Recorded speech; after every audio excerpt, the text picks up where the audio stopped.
Every one of us has a monster in the house, and it's paper. And there's nothing like tax season to show us that we have a paper problem, because we're scouring the house trying to find all those forms and receipts that we need for our taxes. So today we're going to identify, where does the problem start? What's the goal? What's the system that's going to meet the goal? And we're going to do it together. If you've been with me for long, you know that I am a definite work in progress, especially when it comes to papers. I have a few paper declutter videos on my channel. I've been reading the book Atomic Habits by James Clear, and one of the points he makes that I absolutely love is that it's one thing to have a goal, but if we don't have a system to accomplish that goal, our goal is going to fail. We're going to fail at meeting that goal. So it's so important that we come up with a system that's going to work for us. I tend to be a person of action. I immediately want to go to where are these papers going to go and what's my filing system so that I can start moving. But first, we need to think about what is the goal of organizing our papers. And I think the goal is that when someone has an activity, one of the kids, I can readily find the documents that they need to be in that activity, maybe their birth certificate or something else. I need to be able to find the form so that I can do my taxes. If the IRS calls me and says they need proof of something, I want to have it readily available, and I don't want to be hunting through the house. I have probably spent years of time hunting for that paper. Our goals and our success in achieving our goals rises and falls with the systems that we have created to meet that goal. It's not enough to make a goal. We can manifest that all day long, but if we don't have a system on how we're actually going to achieve that goal, we are bound to fail. This video is part of the Mega Motivation collaboration hosted by Robin Buchanan from Minimalist Home and Denise Jordan of This and That with Denise Jordan. I'm going to put a link in my description box of the playlist so that you can keep watching. I just think this especially is an area where it would be good to see what other people are doing, and so that you can find what works best for you. Let's talk about, before we even pick up one piece of paper, let's think about what papers we could immediately get rid of so that we don't have so many files and so many things that they're impossible to keep organized. I'll admit I am a paper girl, but there are definitely papers I do not want to keep. Are you going to help us? Huh? Are you ready to help the people with their paper problems? He's just saying, please print something. He's even learned to make blank paper come out of this printer. My planner this year has been set up so that I don't have to keep as many papers, and let me show you how. The first section of my planner is just an overview of everything that I have to do each and every day. Any appointments that I need are here. So gone are the endless cards at the dentist. As soon as they're written in my planner, that little card goes in the trash. Anything that is a reminder of what we need to do and what appointments we have are not kept. Secondly, I now in my planner have added a budget planner. So I have many planners within one. Each month I can put down in my planner whenever we're getting paid and any bills that are coming due. I even went ahead of time. Anything that I know will be coming up, I have gone ahead in my planner and marked that so that I know it is coming. It also has a spread so that I can be listing out my income and the different expenses that we have, and I can even be more elaborate and list weekly expenses. This has really helped me to cut down on paper. If I can pay a bill online, that is what I do. Anything that can be done online is done online, and then I don't even have to worry when those bills come in the mail. They go right in the trash because I'm taking care of those online. And if you're able to afford it without worrying about when that money is coming out, you could even set up automated pay, and then you don't even have to take the action of actually going and paying that bill. But I have mine written in my planner so I can plan out which paycheck takes care of which bill. I've also opted to get rid of magazines because I tend to use Pinterest the way anyone else would use a magazine. And I also have gotten rid of coupons. I use all online coupons that I can just bring my phone and they can scan the coupon right there at the register. If there's a particular sales flyer and there's something that I need to save out of it, I will cut it out and I will tape it in my planner so that when I go to that store, I can have it ready to go. Gift cards and coupons can go right into an index card keeper and right into my pocketbook so that if I'm in a store, they're right in my pocketbook or in my wallet. Honestly though, I try to be real honest with myself. If I get a coupon, say to Macy's, and it expires in a couple of weeks, and I know there's really nothing I want to buy at Macy's and I'm not going to be shopping there in the next couple of weeks, I will immediately throw it away. Another area that I have added to my planner is our meal plan. Oftentimes people buy one of those really pretty pads of paper at Target or elsewhere where they can write down their meal plans every week. I choose to keep mine in a planner. This way, when I can't think of what to have for dinner, I can actually look at what we have done in previous weeks. And then, as you can see, I have what we were going to eat, who was going to cook it that night, and also over here I can keep any notes or ideas in case we try a new recipe and there's something I need to remember. And then on the back I can actually write my grocery list. So here is the grocery list I had for that particular week, and then I went online to order my groceries and I would check them off as I went. And there's oftentimes when I'm making a grocery list online, I'm not even ordering them online. If I want to go get them in the store, the great thing about the order online sheet is it will give you everything at the end ready for you to purchase, and you could print it right there, and oftentimes it's even categorized according to sections in the store.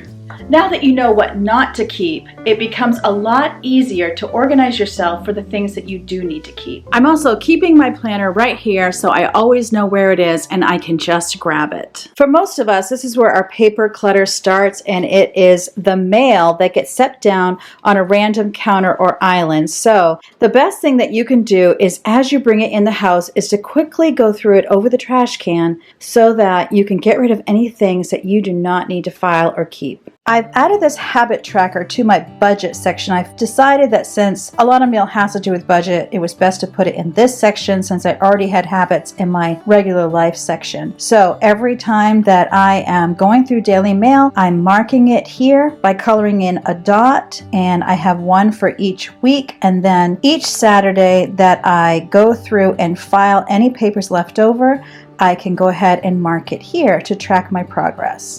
I like to bring the mail on over to my desk area, and so I have my little station set up.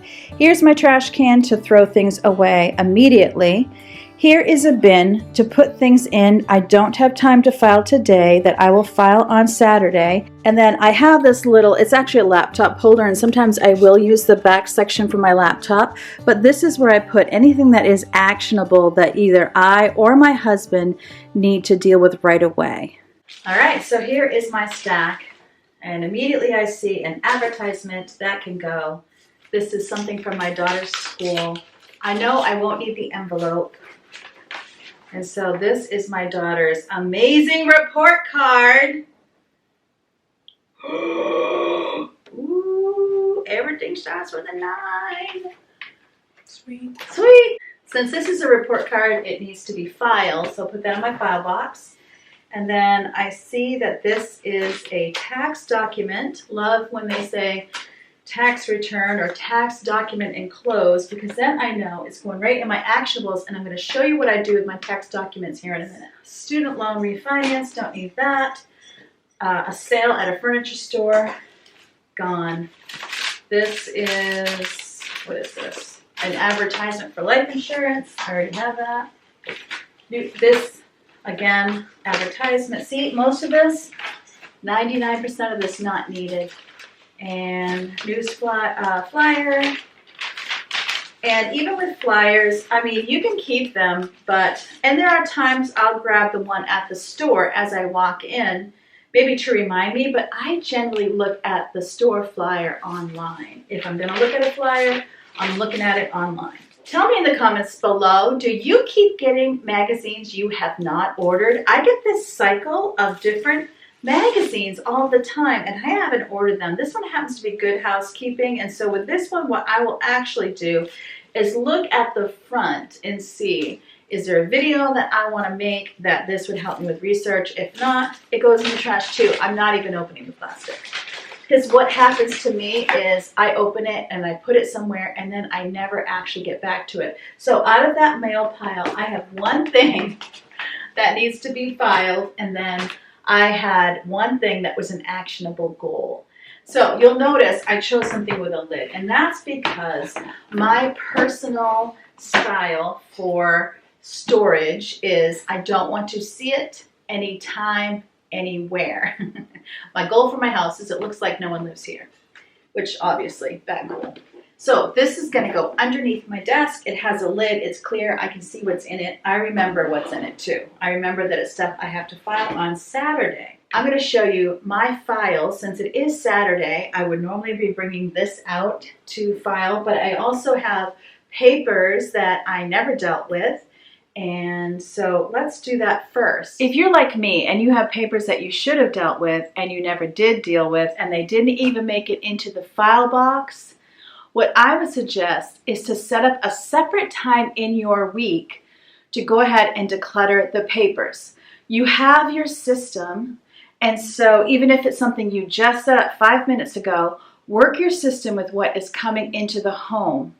And then set up a separate time to declutter the papers, because on any given Saturday, if I don't have time to go through all the papers, I feel defeated, I feel like I have failed, and I go through nothing, and this pile is going to get taller and taller and taller. So set up an appointment with yourself and pick a manageable amount of time, and perhaps set up a secondary container to put this pile as you work through it, because it's so important you set up a manageable amount of time so that you don't get burned out on it and then give up altogether. It's better for it to take you months than for you to get burned out and never get to it, and then over the years this problem just gets bigger and bigger and bigger.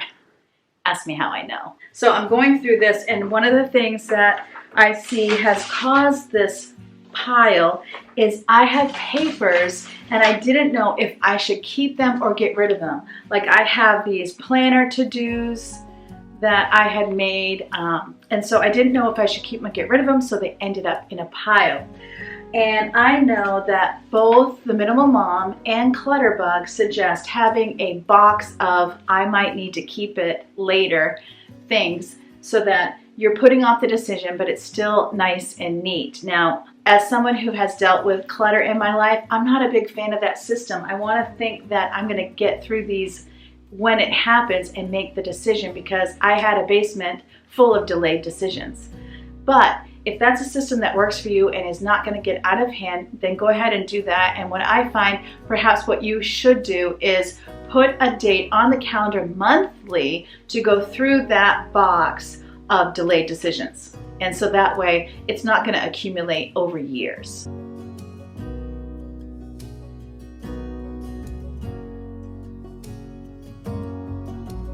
As I go through, I might find some things that actually need to be filed. So then I'm going to pull my little file box back out and go ahead and put that in there. I'm just tossing everything in the trash right now. There's nothing else in it, but I'm just going to note that anything that has your name and address, personal information, account numbers should be shredded, and the rest could go to recycling.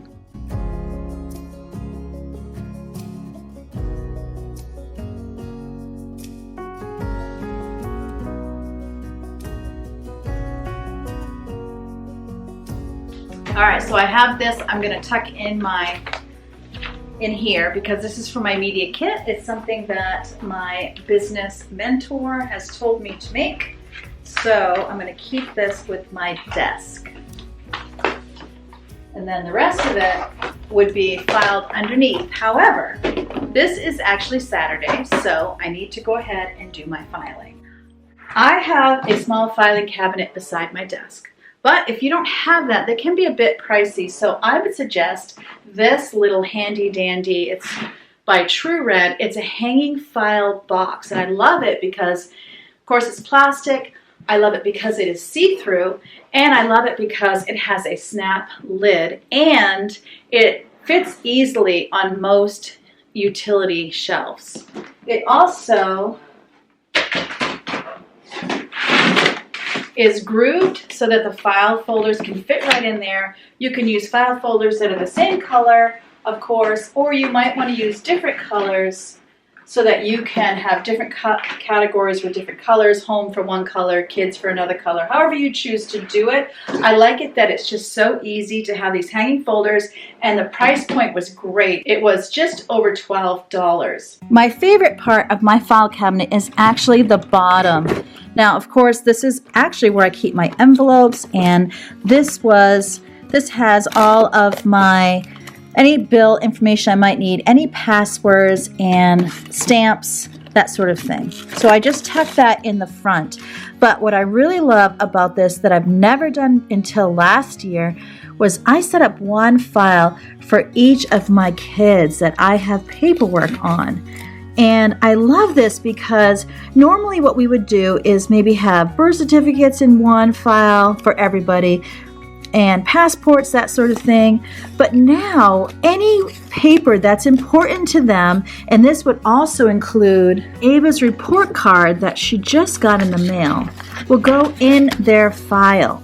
That way, whenever they're maybe taking driver's ed for the first time, doing a sport, anything they're doing, applying for a job, and they need their paperwork, I just say, go to your file and grab out what you need. And it has helped them to be more independent, and then they can put the paperwork right back in their file. But it's also helped me to be more organized and not to be hunting through the house for something that got changed and I never made the change. So I also have any student loan papers that we might need, informational papers here, and then I keep the homeschool records as far as whenever I have sent into the state. And the problem is the state of Maine has you signing up your entire family together to homeschool, so it's not a separate one. So instead of making copies to put in each of their file, which I know I will not keep up with, I just created a file called homeschool and I put all of those requests and things in that. But any of their testing results or that sort of thing will go in their personal file. When it comes to a file cabinet, I'm not someone who is loving organization so much that I want to have a lot of little micro organizing files on every single thing. I know there's people out there that are like that. Often they're color coded, and I am so admiring of them. It's just not who I am. And so I try to set up macro organizing as much as possible. That's why it's easier for me to have one file for each kid and just plop whatever papers are important to them in that file. Even my son, who doesn't live with me anymore, he has a file because I still get things that come to our address, and so that way whenever he comes over for a visit, I can just grab out his file and give him what's in it. And then I have everything else up here that we keep. And I have been considering a secondary file system somewhere else and just keeping the things up here we always use, but I haven't gotten there yet. So all of our checkbooks are here. In fact, I have 2 more to add. I use duplicate checks. That way, if I've missed, because I know I'm not that organized person, then I know I have it. This is where we keep our taxes, which I'm going to show you in a minute.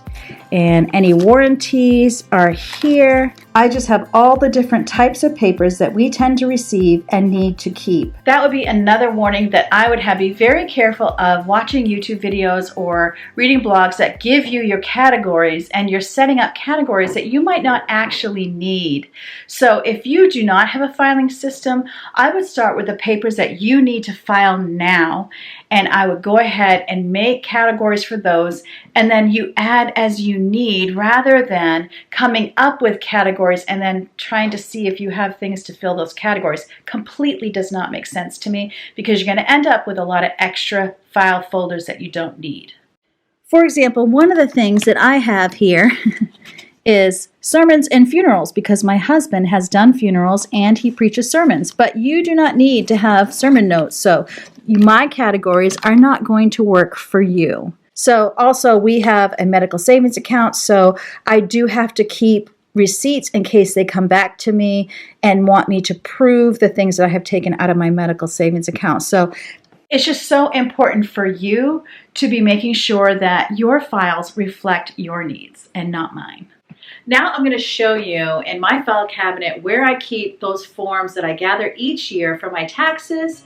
I'm going to show you what I'm doing this year, which is basically the same. And of course, you know, you have to keep those for 7 years and then you can shred them the 8th year.